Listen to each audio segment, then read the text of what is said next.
Yes, ma'am. Okay. All right. This is Kathy Marshall, VP of Customer Experience and Training here at CI Web Group. Now, today we have one of our Spotlight Next Gen teammates that's going to actually do a training on how to do the web analysis. Now, this is after the reports have been done, which is step 2. And Liz is going to take on teaching us how to do the analysis and evaluation. Liz Slone, please take it away. Okay, so after the analysis is done, I like to start with website report. It's this one. It'll usually be a bit.ly link.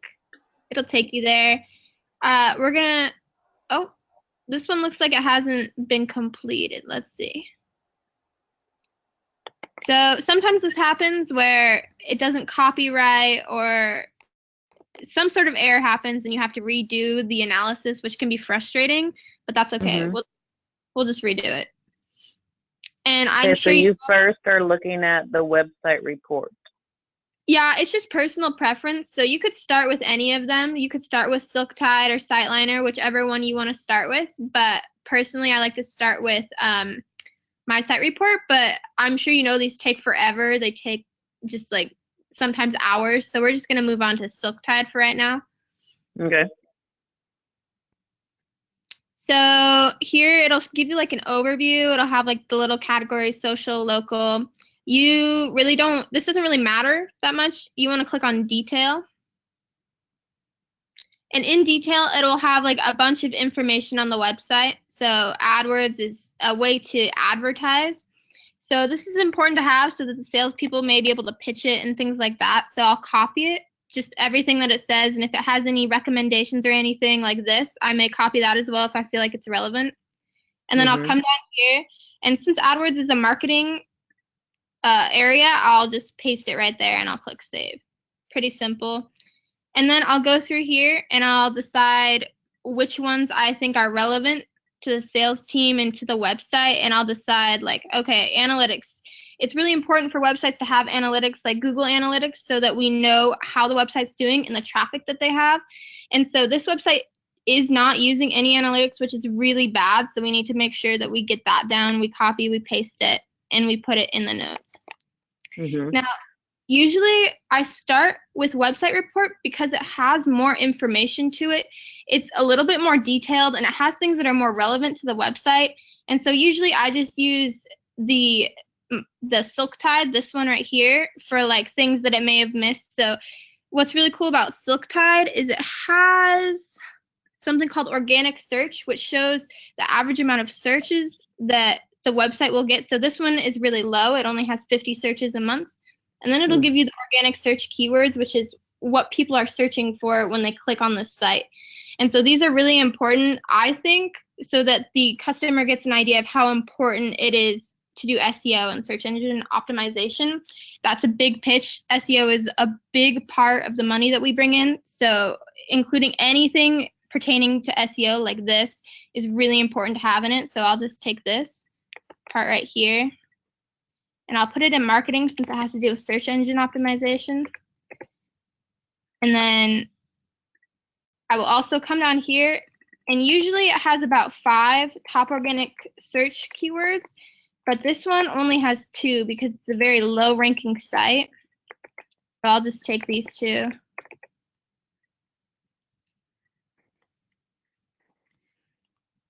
I'll save that. I'll pretty much go through every bar in here and just see what it has to say and how important it is to the analysis. Since this one is taking forever on that, I say, what was the other one you were looking at? Lewis Heating and Air. Okay. But I did not do a website report on that because it was so elementary and so poor. I did not do a website report on that.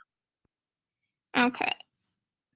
So the good thing about website report is it gives you a ranking. Let's open one up. I'm sure you know you've done them. Let's see. Let's go back to what I was doing. I was doing Pyro. So I was working on Pyro earlier. I believe I finished their website report. I hope. Okay. let's see, here we go. So I did finish their website report, and over here it has a ranking. So it says here that Pyro was doing really well, but I mean, I feel like this isn't always super accurate. So I like to come in and it may say, okay, overall good, and you'll come over here and you'll look at the site. Now this one's pretty good. It's not bad. It has good navigation. It looks nice. It could use some updating, but overall it's pretty good. Sometimes you'll get sites and it'll say good and it will be absolutely awful, and you can just tell. And so when you're filling in this part down here, oh, not down here, right here where it says no website, extremely poor and things like that, I don't like to follow this exactly. I like to take this into account and then look at the website itself and go, okay, is it really good? So we're gonna do this with Pyro, since everything is, or most of the details, the reports are already ran. So starting with website report, which I feel like is the better option, you just start going through these bars right here and you look at everything that they have to say. So popularity, this isn't that important unless it says something right here under 3-month change. So usually it'll have a huge number up here. It'll be like 7 million or something like that. Down here in 3-month change, it'll have the website has gone up and down in popularity by a certain percentage, which is, I think, important for the customer to know, because I mean, it would be good to know like what changes they've made to their website in the last 3 months to understand why the popularity is going up or down. So since there's nothing really here, I'm not going to record that. But I think that the printability is important because so the best part about website report is it gives you like what's wrong with it, and then it gives you why it's important. So here it says it's good for printing because it allows control, blah, blah, blah. And so you could include that if you wanted to, or you could include recommendations. But for the printability, I pretty much just leave it at, it needs some updating there. For the spelling, Okay. So for the spelling, I mean, I just always record it, and that would go in content.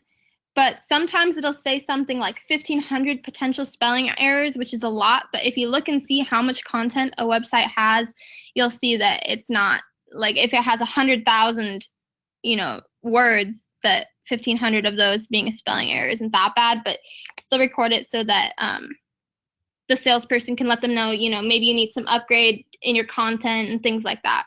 Now, I'm not exactly sure what W3C compliant means, but I just take this entire little snippet and I put it in anyways. Mm-hmm.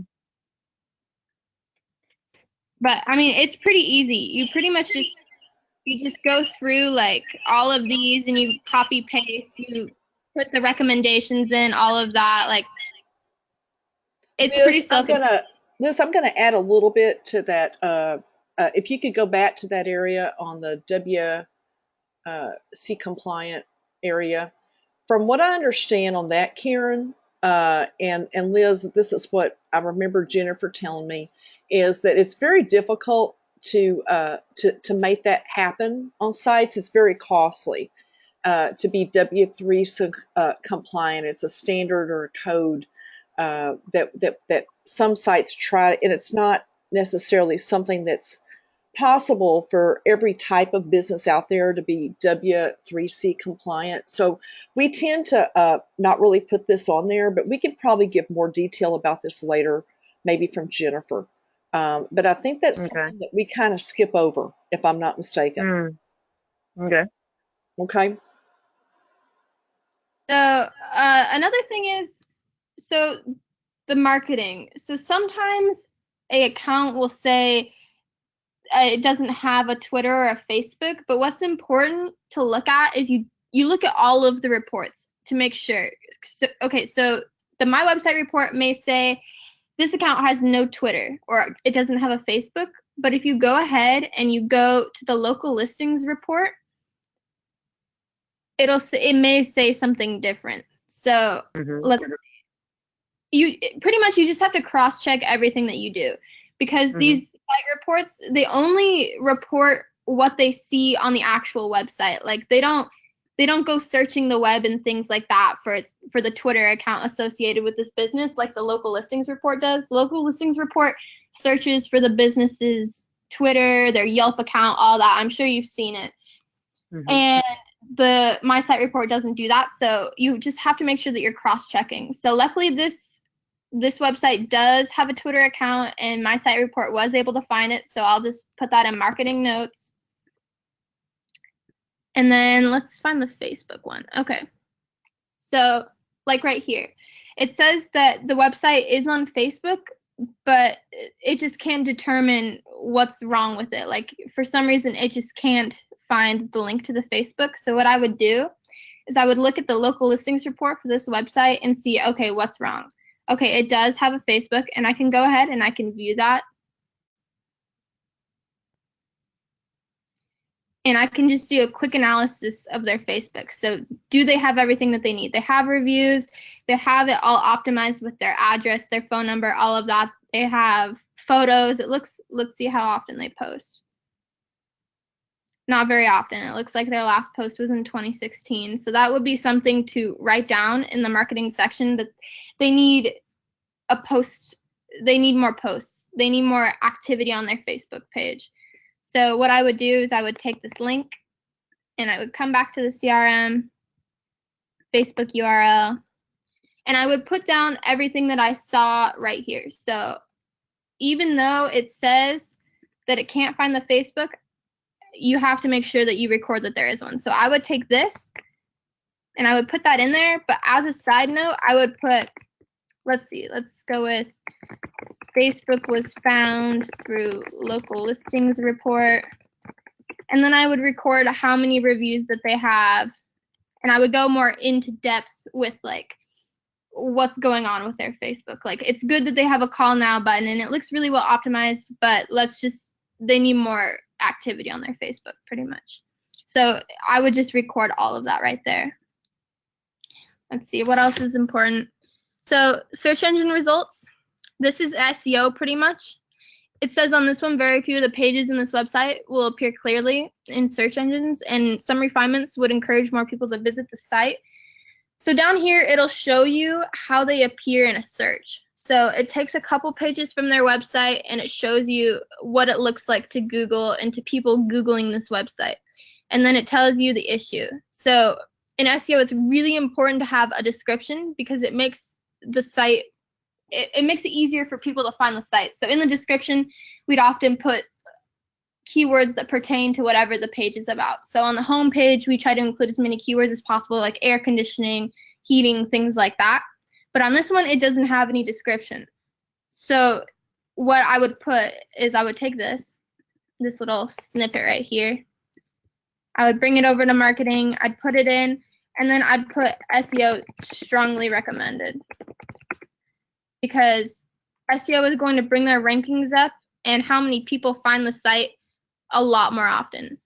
Oh, except this was the wrong site. Hold up. That was for Prairie. So let's look for Pyro. There we go. So it's the same thing, pretty much, but they have different issues. So the issues for Pyro, the title's too long. So since the title's too long, you can't really see it when you search for Google, as you can see in this little preview right here. This one says title's too long, description duplicated elsewhere, it's going to be ignored. It keeps going on. This My Site report gives you all the details on what needs to be fixed, and you can include that. So you can say SEO strongly recommended. SEO title's too long. And repeated descriptions. So that's a really big deal. SEO brings a lot of money into the company, and selling SEO to the clients and telling them, hey, like your website's going to rank a lot better if you invest into some SEO is really going to go a long way for the salespeople to pitch. So a lot of this stuff isn't really as important, but you should still include it. So image usage. So here it says most images don't have defined sizes, and then it tells you why that's important. Defining an image size makes sure that the page lays out correctly. So we want to take that, we put it in with website notes.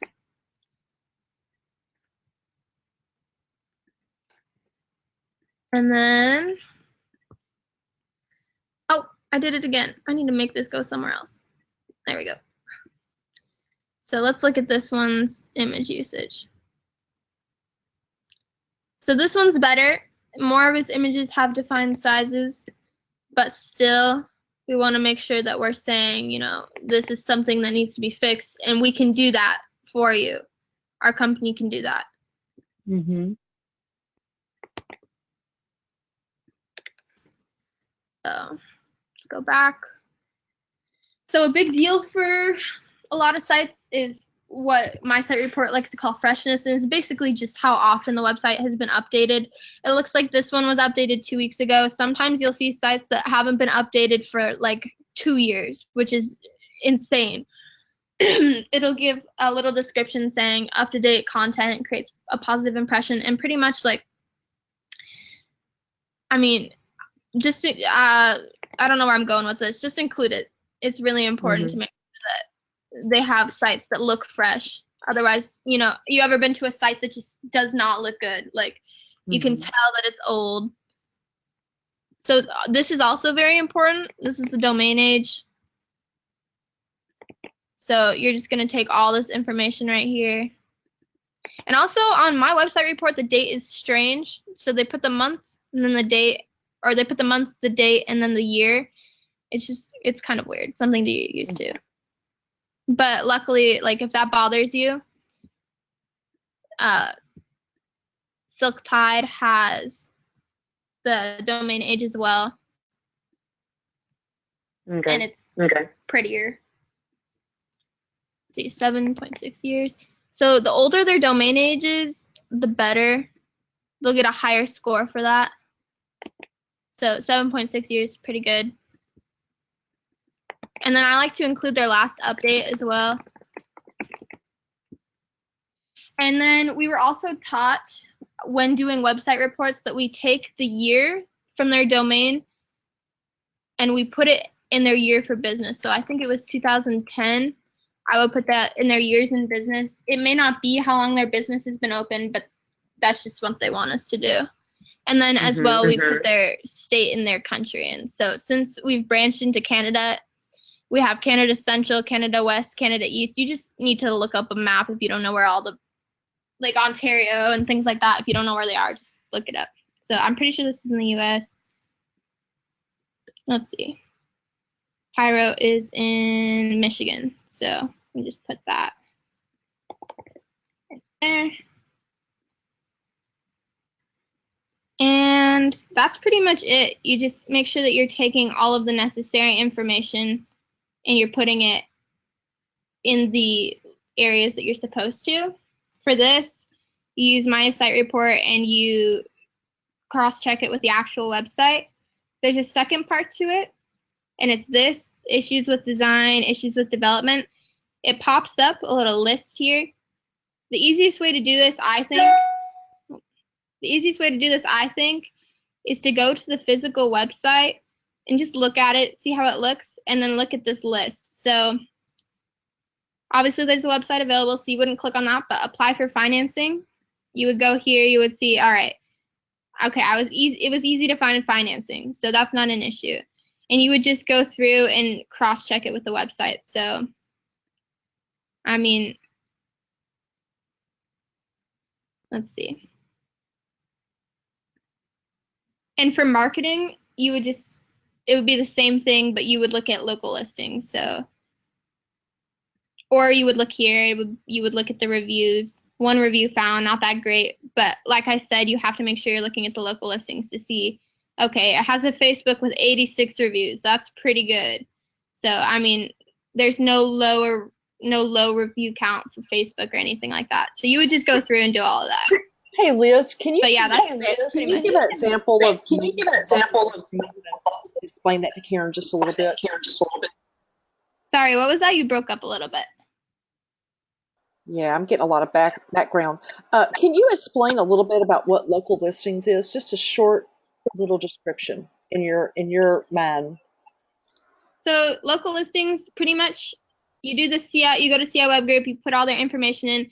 They scan the web using the address and the phone number and everything you gave to find the website, and it'll come up with errors. So for the Yahoo, there's an error in the business name. It says that it's a different name than what I put in. So what I put in was Pyro Heating and Cooling.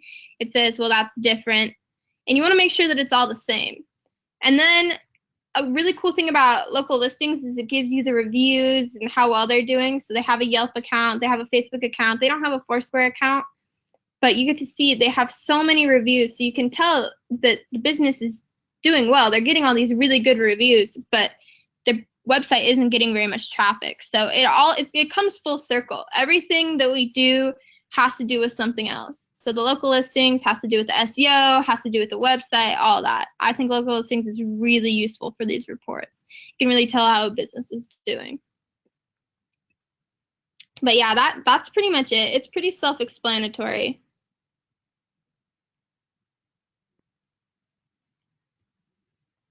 Do you mean that you're done with the step 3 analysis, or do you mean that you're done with the website report part of the analysis? So Someone's at our front door. So I just gave you a quick explanation. This isn't finished. On a regular analysis, I would go through every single one of these and determine like which one is important to the website, which is pretty much all of them. And I'd go through each report and do that. And then I would come over here and I would determine the quality. And then I would do the analysis with the issues with design. After all of that is complete and you've put in the country, the state, and the years in business, that is when the analysis is done. Mm-hmm. Okay. Pretty easy though. You get the hang of it really fast. Mm-hmm. But yeah, that's pretty much it. Do you have And any then other? when you're done with the analysis, do you change the status of this to hand it off to the salesperson? So it depends on who the salesperson is. Like Beverly, she wants me to hit eval complete by analysis. So what I would do is I would put the date in that it was completed. But for the other salespeople like Clay and Lisa, they don't want us to put in the date right away. So it depends on the salesperson. Okay. Yeah. So Beverly I feel like it's pretty important to get the analysis out as quick as possible so that the salespeople can get a hold of everyone, but it's really their preference because, they're getting a hold of the customers and everything like that. So how else are they alerted that you've done your part and it's ready for them? So I'm not exactly sure how they do it, but I think they have a list of people that they go in and they have to call that day, or they go in and they look at what reports are done. A lot of the times they'll chat you and they'll say, I need this report done right now because I'm about to call this customer. But I'm not really that sure how they base their sales calls. If they need something done right then, I'll let you know.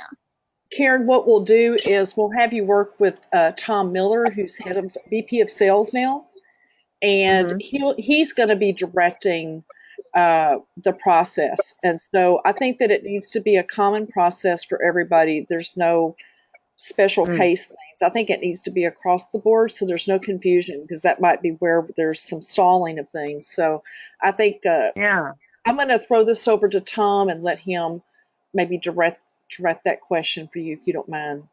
Okay? Certainly, because I want to know that when I click a certain button, somebody on the sales team knows that it's ready and they can tackle it. And Liz, can you tell her what buttons not to touch? I mean, because there's a couple of things that you can actually send out a notification to a TSM and a client. So what are the buttons not to touch for her? So I pretty much just don't touch anything that I don't know about. I'm pretty sure if you put something in here, it goes somewhere. So I just do not touch that stuff. Yeah. Anything that I'm unsure about, I just do not touch it.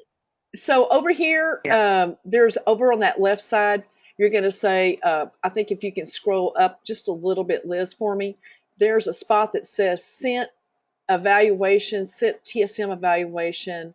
And then Yeah. I think there's a spot for the client. I think they've moved this around a little bit on me.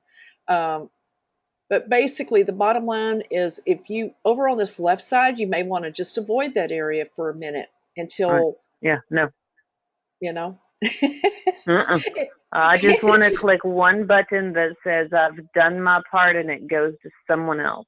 Yeah, and we're gonna not do special things for special people. We're gonna have one way, at Mm-hmm. least from my view, we're gonna have one way because we're gonna have a lot of different people in here handling leads. Mm-hmm. We need to have one common way to do it, not special case stuff, because that's going to add confusement. Mm-hmm.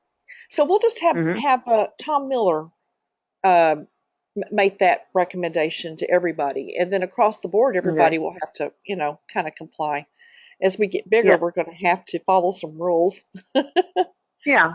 That's a good plan. And I'm a little tricky. My situation is tricky. Like, for example, after tonight's training, I will digest this information, but I'll also want to watch the recording again while I complete my first analysis. At the Absolutely. same time, I go to a conference Thursday, Friday, Saturday, and so I'll be offline. So my Sure. schedule will be tricky like that. Yeah, Karen's not going to be the urgent request.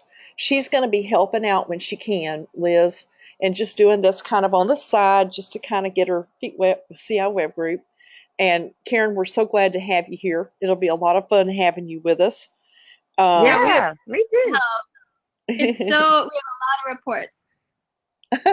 yeah, thank God NextGen is in this because I don't think we would get caught up like we have been. That's for sure. Well, very, very good. Well, I'm going to stop recording this now.